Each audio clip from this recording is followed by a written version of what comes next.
경제신문을 읽어줘. 4월 1일부터 4월 5일까지. 부동산 잠실 주공 5단지 최고 70층 재건축 확정. 서울시 정비계획안 통과. 3,930가구 헐고 6,491가구 신축. 일반 분양 약 1,800가구 나올 듯. 잠실역 인근 랜드마크동 배치. 단지 안에 대형 공원 2곳 조성, 한강공원 연결 보행기로 또 신설.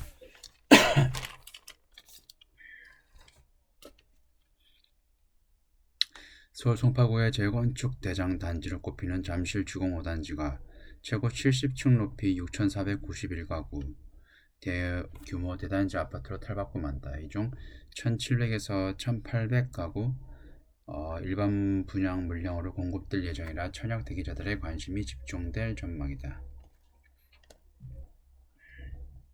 78년에 준공된 단지이고 지난해 서울시는 2040 서울도시기본계획을 발표하면 기존에 일률적으로 운영된 높이 기준을 유연하게 바꾸겠다고 발표했다.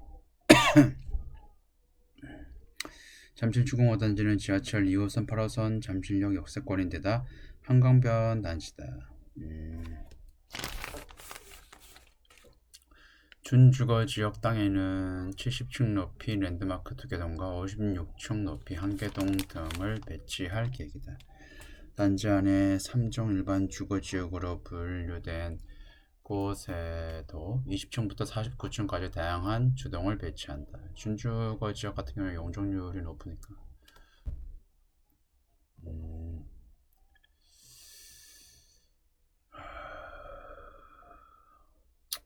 난 별 내용 없네. 다음 수도권 아파트 경매 봄바람. 낙찰가율 86% 20개월새 최고. 서울 매매가 상승 전환 촉매. 안전마진 확보 물건에 관심. 파주 한빛마을 85제곱미터에 66명. 서울 아파트 가격이 회복세를 보이자 경매 시장에도 온기가 돌고 있다. 수도권 아파트 경매 낙찰가율은 1년 8개월 만에 최대치를 기록했다. 특히 매수 선호도가 높은 강남 3구 일대 소액 투자가 가능한 경기도권 단지들이 주목을 받고 있다.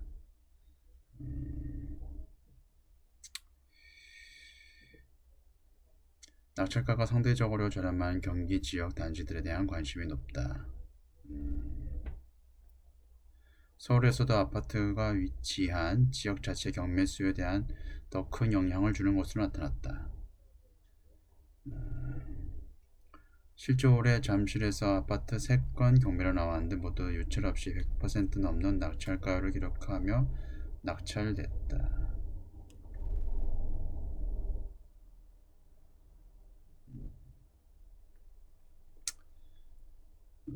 여기서는 안 적힌 건데 경매에서도 귀하신건 거래 허가구역. 압구정 여의도 목동 성수동 17일 허가구역 재지정 유료. 토지거래 허가구역에 속한 아파트 단지도 경매시장에서 주목을 받고 있다. 서울시가 토지거래 허가구역을 풀지 않겠다는 기조가 보이기 때문이다. 토지거래 허가구역 주거용 부동산을 경매로 얻게 될 경우 실거주 의무 등이 면제된다.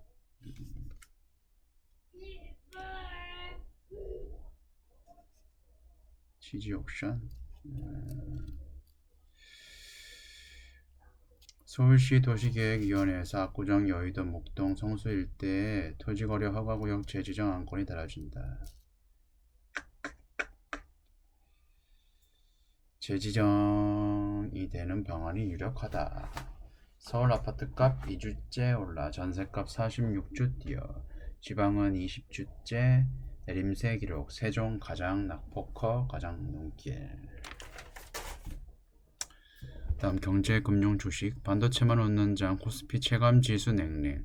삼전 하이닉스 한미반도체 반도체 3대장 종목만 급등. 코스피 2700선 재돌파에도 한전, 현대차 등 대형주 약세. 체감지수는 2630선 머물러.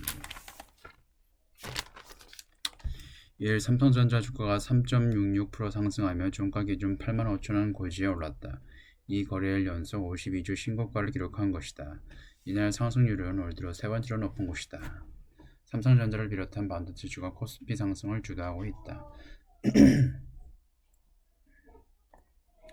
고대역폭 메모리 시장 성장에 대한 기대로 새 종목은 3월 본격적인 상승 랠리를 시작했다.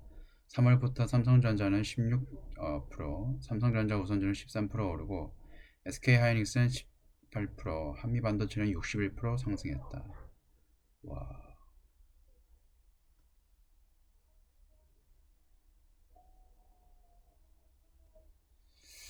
밸류업 수주들은 총선 이후 추가 정책에 대한 불확실성 때문에 주가 상승이 멈춘 상태이다. 뱅크 오브 아메리카가 HBM에 대한 수요가 2027년이면 200억 달러 이상으로 성장할 것으로 전망하면서 마이크론 목표 주가를 상향 조정해서 삼성전자와 다른 HBM 관련주들이 상승 추가적인 모멘텀을 얻게 됐다. 다음 뛰는 말 올라탈만 안에 모멘텀 ETF 질주 반년 이상 오른 종목만 담아 모멘텀 ETF 올해 13% 뛰어 코스피 상승률의 3배 눈길 반도체 비중 큰 상품 급등 삼성전자 하이닉스 상승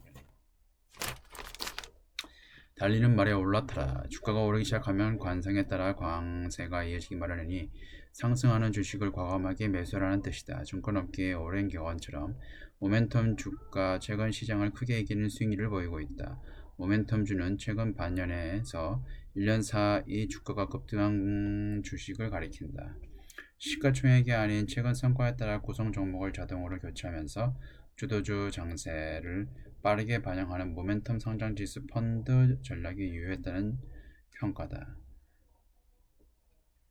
코덱스 MSCI 모멘텀 ETF가 12.8%로 가장 높은 수익률을 달성했다. 금리 인하에 대한 기대감으로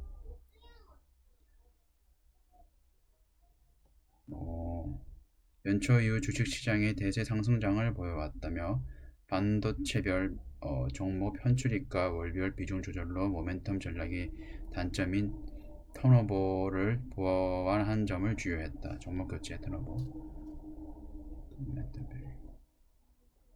같은 모멘텀 ETF라도 포트폴리오는 상품별로 차이가 크게 났다.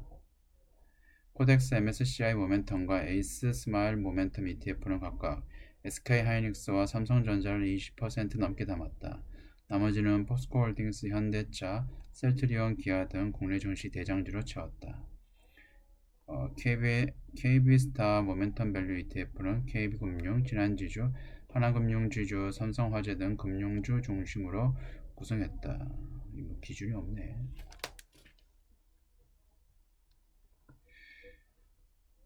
타이거 모멘텀 ETF는 비중이 높은 한미반도체, 효성중공업, SK스퀘어, 메리츠금융지주, 크래프톤 모두 30% 넘게 오르며 수익률을 끌어올렸다.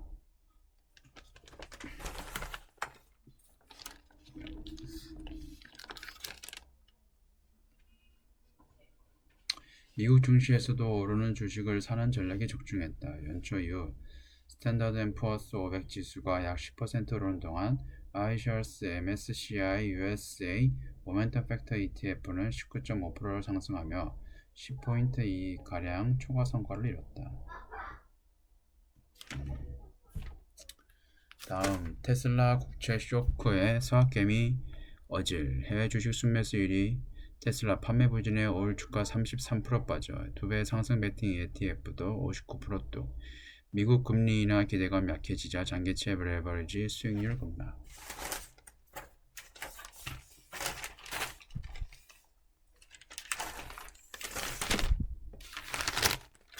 테슬라와 미국 장기 국채 가격이 낙폭을 키우자 시세 반등을 기대하며 이들 종목 관련 상품을 앞다퉈 사들인 개인 투자자의 한숨이 깊어지고 있다. 테슬라나 미국 장기 국채 같은 개별 종목에 관련 옵션 거래를 결합한 이른바 커버콜 성장지수 펀드 등 매달 높은 분배금까지 주는 상품으로 투자자 사이에서 맞는 고배당주로 인기를 끌었다. 하지만 최근 시세 하락을 더해 분배금 급락까지 겹치면서 투자 손실 우려를 키우는 애물단지로 전락하는 모습이다. 같은 날 채권 시장에서는 미국 10년 만기 국채와 30년 만기 국채 수익률이 각각 전날보다 3bp 오른 4.36%, 4bp 오른 4.51%의 거래를 마쳤다.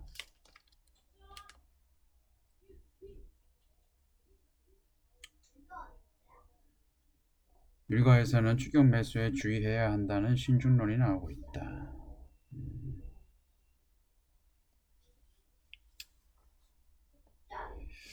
지난주 제롬 파월 연준 의장 공개 발언에서 금리 인하를 서두르지 않겠다 하는 데 이어 중동 지정학적 리스크로 유가가 뛰면서 인플레이션 리스크가 부각된 탓이다. 다음 금값 2,300불, 유가 90불 육박, 중동 불안의 원자재 동반 상승, 이스라엘 이란 충돌 우려, 국제 원유 5개월 만에 최고. 중동에서 하마스와 전쟁 중인 이스라엘이 양수인 이란과 무력 충돌을 벌일 수 있다는 우려가 불거지면서 국제 금값이 처음으로 2,300달러 선을 넘어섰다.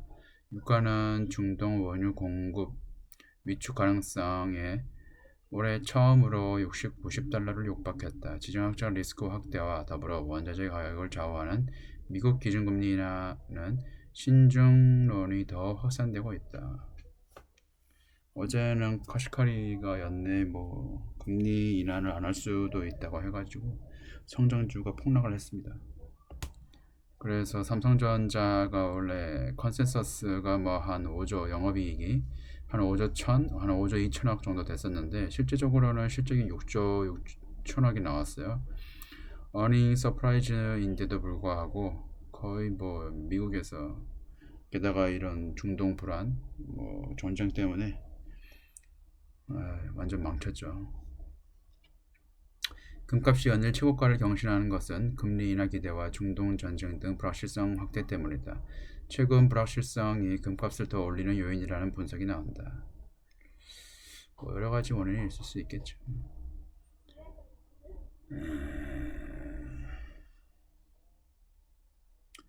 런던 IC 선물거래소에서 6월 인도분 브렌트유 선물은 전날 대비 0.5% 오른 배럴당 89.35달러를 마감했다. 이스라엘의 시리아 주재 이란 영사관 미사일 공격으로 중동 지역 확전 위기감이 고조되면서 시장에서 공급 우려가 커지고 있다. 네, 그랬어요. 네, 여기까지고요. 지금까지 시청해 주셔서 고맙습니다.